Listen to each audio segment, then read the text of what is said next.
Glory Turnbull. This is Bill Birmingham, and this is our second session of our oral history interviews, interviewing the members of CoBALT, the Coastal Bend Archaeological Logistics team. And just to hit on a couple of points, right, so what is archaeological stewardship? Okay, archaeological stewardship is the Texas Historical Commission has a program where they take avocational archaeologists from various counties in the state, which they have over 260 counties, and they try to get one representative, at least one from each county.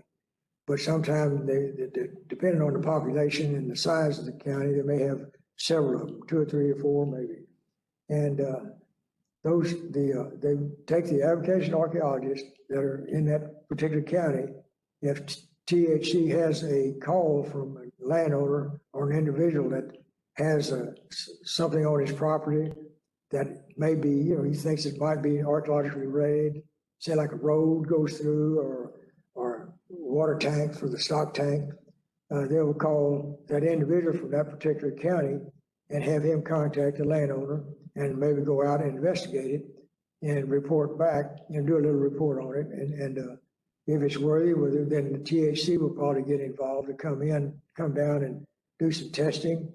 And the landowner owns the material, so it's all his, unless he wants to donate it to a museum or the Texas Historical Commission. But then after that's done, the report will be written up, and if it's a worthy site, well, they will try to preserve it the best they can. Right. So how were you chosen to be an archaeologist? Being a avocational archaeologist for years, with experience and knowing the county that I live in and the surrounding counties, have known the sites and have collected from all these sites, which individually all of my collection is here at the Museum of Coastal Bend. And they contacted me and said that they did a stewardship program and they were looking for new volunteers and would I be interested? And I told them, of course, yes, I would. I'm doing it anyway, so I might as well not get paid for it. Right. So what does it mean to collect responsibly? Well, to collect responsibly, you have to, rather than just going ahead and picking up the artifacts, the little arrowheads as they call them, which some of them are arrow points and dart points or spears, you try to document where they're found, keep track of where they're found and whose property, what stream they're located on, stuff like that. And then keep tabs on it. So when I donated my material to the museum here, I had everything was documented as to exactly where it came from. And we've even had several people do their master's thesis on the collections that we've had, that I've had from, especially had from several sites here. So that's one of the reasons you do keep track, and that instead of having, excuse me, a pile of artifacts, you have something, you do have a number of artifacts, but at least they're documented, you know exactly where they came from. And so you can do a report on them. So what is looting? What is what? Looting. Looting, okay. Looting is where individuals come in and dig a site uncontrollably, just dig and pop out the material, the points and tools, whatever they may find, and just really don't, some people may keep a halfway record of it, but you lose your vertical and horizontal positioning. And like most sites that are dug properly are laid out on a grid pattern, a meter grid pattern nowadays, and dig 10 centimeters at a time level, and then everything is controlled that way and photographed, traced off, documented, drawn, whatever, and then eventually written up as a report. And so that's why that's responsible collecting. Otherwise, you're just looting is what you're doing. Right. So has the way that you define looting changed since you've been practicing archaeology? Yes, it has. back in the old days, a person would go in maybe on service hunting, and you'd see that there was material there. You may take a shovel, or not a shovel, but a little pick or a trowel or something, and just dig a little bit and get bored and quit. But nowadays, they have, the landowner will contact somebody, and there'll be a company that has front end loaders, mechanical screens. They'll contact the landowner if they know there's a site there. And they will contact the landowner and say, hey, we're going to dig this site, and if we charge so much per day, you will be probably getting so much money a day. And some landowners, money, and they have no care at all about the artifacts themselves. So they let them come in and they'll destroy the site, and most of the information is gone too, other than you may have a special type of point that is very rare. That might be documented, but all it is, it says, well, it came from this particular site, and that's all. So that might be considered just like service hunting, because there's no depth, no anything to it. Right. So how would you describe the relationship between people who collect privately and museums? Usually the private collectors, some of them will eventually donate their collection to the museum. Some of them will let you borrow the points, which is okay. And then they want to maintain possession of them, which is fine too. But they usually, if they own the land, that's their property. But a lot of these people will go on somebody's property, know the landowner, or they may even pay him for it. They'll go in, they'll collect. But some people will not share their information even with the museum, but some will. So, and it's about a 50-50 split, I think. And some of these collectors are very possessive of their material. They don't want anybody to even hardly touch it. That's their valuable material.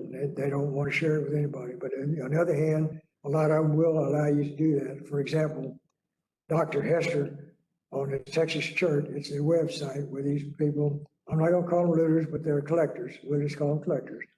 And they collect, some of them from pay digs, some of them from service hunting. And Hester, they will contact Hester, and he will document that material. He has well over 300 St. Mary's Halls, which is a very special type. And so there is some good that comes out of the collecting if they're in contact with a professional or an avocational or museum. So that information doesn't get lost. Right. So what can you tell me about your work on Fort St. Louis? Fort St. Louis, I was there basically from the beginning. Right after the cannon was found. I wasn't involved then. I could have been, but they can only allow so many people. But anyway, it was probably roughly a 3-year excavation. And prior to the excavations, I did a lot of, we call it footwork, preparation for it, putting up pumps and things like that. And did that. And then actually when we cleared the property with chainsaws and things like that, and then laid it out in a meter square grid pattern. And then I helped excavate at the site and then work in the lab. I think it was 1 day in the lab, 2 days in the field, something like that. And then after I retired, I had really a great time excavating and working at the site itself and screening. So what makes Fort St. Louis a significant site?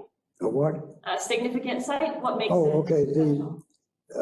Fort St. Louis is one of the first European contacts with the Native Americans, which were the Karankawa here. And so that was the first contact that the French made. Now the Spanish were not in this area, they were San Antonio area. Well, I don't even know if they were there then, but anyway, the French were the first ones to settle in this area, which was the Fort St. Louis, the settlement there. And then the Karankawa Indians and the French, they really didn't get along too well. I guess you call it a massacre. The Indians attacked and killed just about everybody. And, but then one other thing, there was a sandy hill, we called it. It was the site where the fort was, and then later on the Spanish Presidio, well, right across, there's a little gully, or not a gully, but a slope, and then up another hill. We call it the Sandy Hill or the Indian Hill.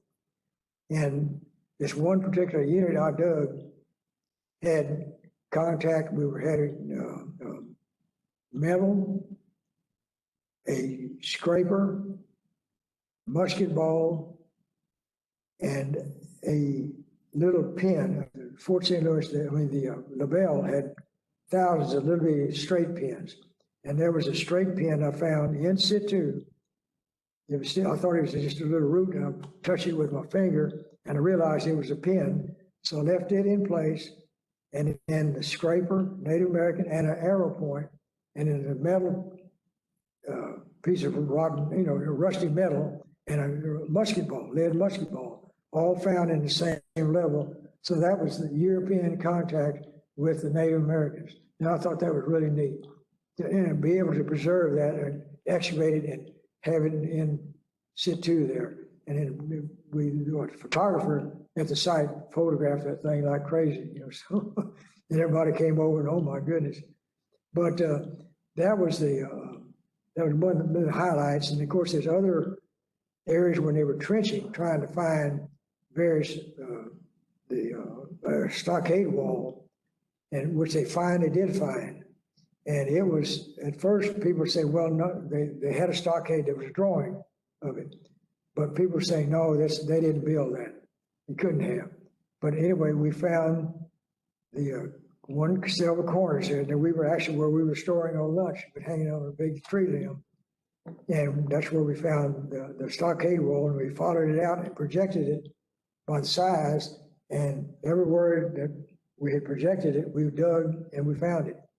And what they did, they would the Spanish would dig a V. Now, this is the Presidio, not the Fort St. Louis, but it's the same, the same site.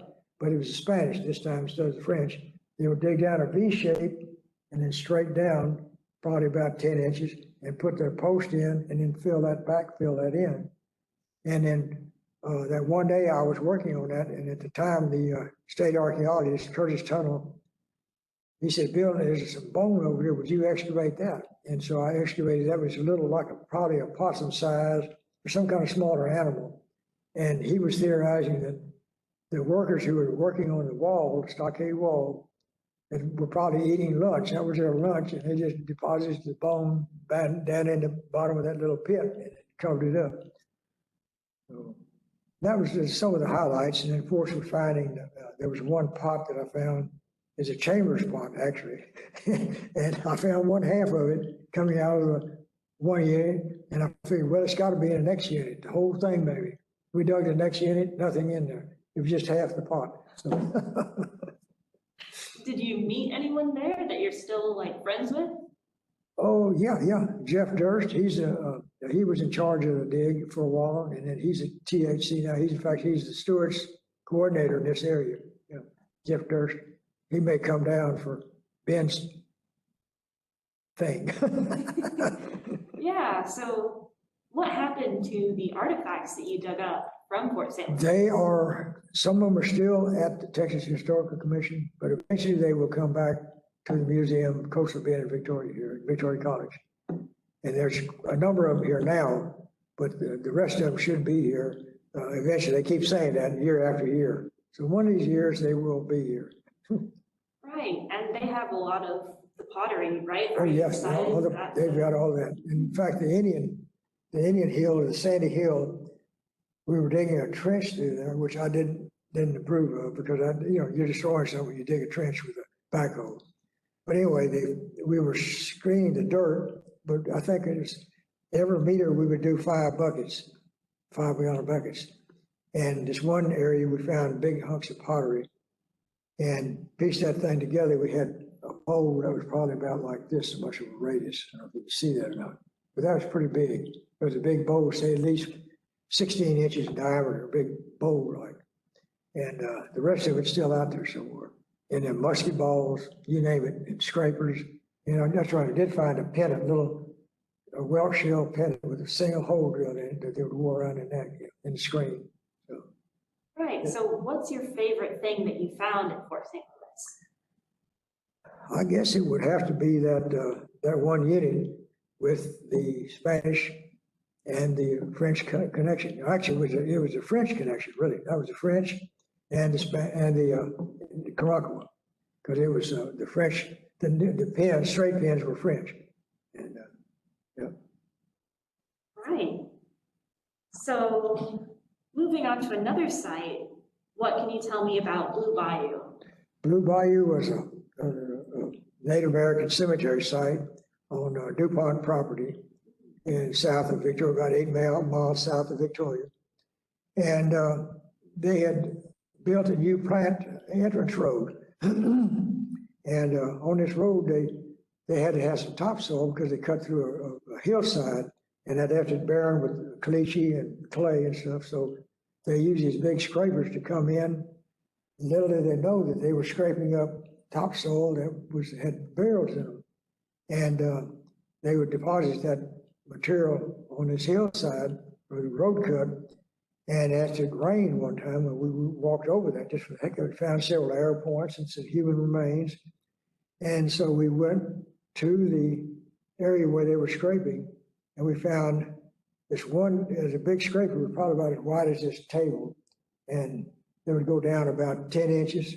And as they were scraping across there, they would barely dig into the burials, but when they went down that extra 10 inches, that one cut there through there, they hit a bunch of burials, and one of them, you see the long bone sticking up, the femur, tibia. And we went into the plant. The assistant plant manager was with us that day. There were 3 of us. And we got the big, long roadside barriers, put them up, put tarps over it. And that was in about 2.5 years, I think we excavated that off and on. And luckily it was DuPont. They even put up a dog house for us where we could have like our lab there and everything else. And they furnished surveying equipment, the works, so we were in good shape. And little pens that we used to mark off they furnished that too. And but that was we excavated, I think it was 52 or 54 burials.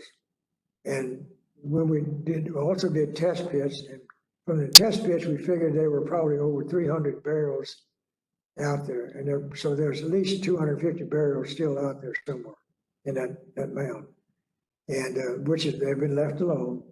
The barrels have been analyzed, brought back to Victoria here, and a Native American group reburied them in an area. We had a 2 by 2 meter square, and I laid out an area with it. They dug down within that, not expanding out into the original dig, but into the dug area, and then that's where they reburied all of the material of the Native American remains plus the artifacts too, which is I've got mixed feelings about the artifacts, but the human remains, yes. Once you've done the research, otherwise, if we wouldn't have done anything, they would probably continue to scrape and really destroy the site. And right now the site's been preserved. It's been covered over with a thin layer of crushed rock, white rock, just to see the barrier where the most recent soil removal had been, and then topsoil brought in from the side and pushed in over the burials. So, and there's a sign up in stainless steel, so it will be there for thousands of years probably. Just a sign says this is a cemetery site, do not excavate or remove any material, that kind of thing. And there's been 2 master seasons on that one also. So what do you do when you find human remains? Right now, you have to, if you find human remains and you establish that it is a burial, not just a fragment of a bone from here or there, then you report it. Either you totally stop digging. If you're digging, excavating, stop excavating. Just do not go that direction anymore. Go to the rest of the site that you know that there might not be anything. And, but if you do find something that's really unique that you think that it needs to be excavated or protected, then you can go ahead and go through this process. It's a lengthy process. The Victoria County coroner would have to go in and write up a report on it, and you'd have to contact the state, get permits and all that, and contact the Native American groups. It's a long, lengthy process, and that's one thing you want to avoid if you can. Most people just leave them alone now. If they know that there's a barrel there, they'll stop. Okay, so what did you learn about burials from Blue Bayou? Well, one thing I learned that we found several barrels that had arrow points in them. And so that means that there was a conflict somewhere along the line. You know, one individual had a arrow point in his back, thoracic, I think number 6, thoracic vertebra embedded, and then a bigger arrow point in his abdomen area. It wasn't embedded in any bone or anything, but and it had asphalt on it, so it was hafted and shot. The individual was shot in the back and in front, abdomen area. And so that, and another individual was, say, Vince, if you take somebody's doing a high kick, you're right-handed, right leg, you kick up way up, your foot goes way up. This one individual, left leg was sticking straight out, the right leg was up past the individual's skull, the left arm was disarticulated and 180 degrees from articulation. So, yeah, there was something going on there. They're not, everybody wants to say, well, they were peaceful, noble, all this. Well, they had feuds just like modern populations do. Right. That was one of the strange things, the strangest that I learned. There was that they weren't as peaceful then. It's humans have been at war or conflicts all along through history. So what sort of artifacts were you finding? Okay, we were finding arrow points. In fact, I said, we mentioned that one burial. We've had several of them that one of them had an arrow point by his foot. We're not sure if it was actually embedded, but it looked like it could have been, into the flesh part, and another one in the hand. That was the first one we found, is a little scouring, both of them were scouring arrow points, one of them in his left hand. And if you're here one of these days, I'll show you the slide. I've got a slide presentation that I've got, in I think it's 86 slides or something like that. I can show you, but there are those arrow points, and then the scrapers. There was one elderly female, and she had utilized flakes with it, 4 utilized flakes laying alongside of her body, skeleton. And so, and let's see, I think we had I may be getting mixed up, but she had a mono, I think, with her, handheld. So she was, that was some of her probably personal tools that she took with her. Right, and did you find groove stones? No, not this particular site. No, this was, and there were very few actual offerings, grave offerings. Now there may be, I'll take it back. We did do that. Okay, barrel 24, my brain is coming back. Barrel 24 had a bone tube about so long, and it was laying parallel to his right humerus on top. The individual was, and his hands folded over like so. And that long bone pin, and then behind his head, it was a male, incidentally, had 2 freshwater mussel shells, more or less like a triangle, one of them by his ear and one slightly behind his head, but back.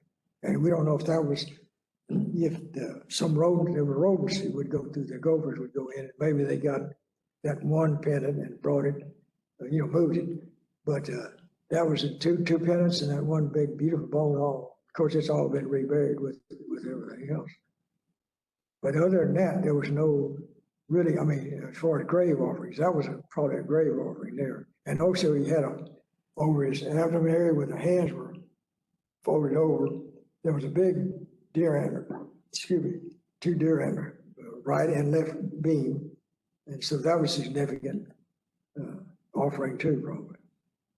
Right. And that was the only one. Oh, but one other interesting thing would be and this one 2x2 unit we dug, there were 8 burials within that 2 meter square, 4 meter squares. As we went down to 15 centimeters because it was sand, we would shovel and trowel. And as we went down, and already there had been probably 3 feet at least scraped off. And once we got down to that, we found cockle shell. And they were stacked, not a stack of them, but there were several of them stacked on top of this area. And come to theorize that those were used for digging the graves because they were right on top. And also in that particular area, we had intrusive burials. In other words, they would have a burial and laid out, and then later on, someone would come in and dig right through that barrel that was there before and put the new one in and then just cover it up. In one area we called the bone mass, and that had, I don't know how many rivets of burials within, but then within that bone mass was one individual articulated. But once we started removing all the other bone, we realized what we had there. The arms were crossed, the legs were out, flexed, semi-flexed, things like that. But that was pretty neat. Yeah, when was this excavation? Oh. What? When did you dig on Blue This Pond? is 1981 and almost at 83. There's a report I think it's in here. If not, there is in the museum. We have a report on it. Like I said, 2 master theses, one of them physical anthropology, the other the archaeology or bioarchaeology.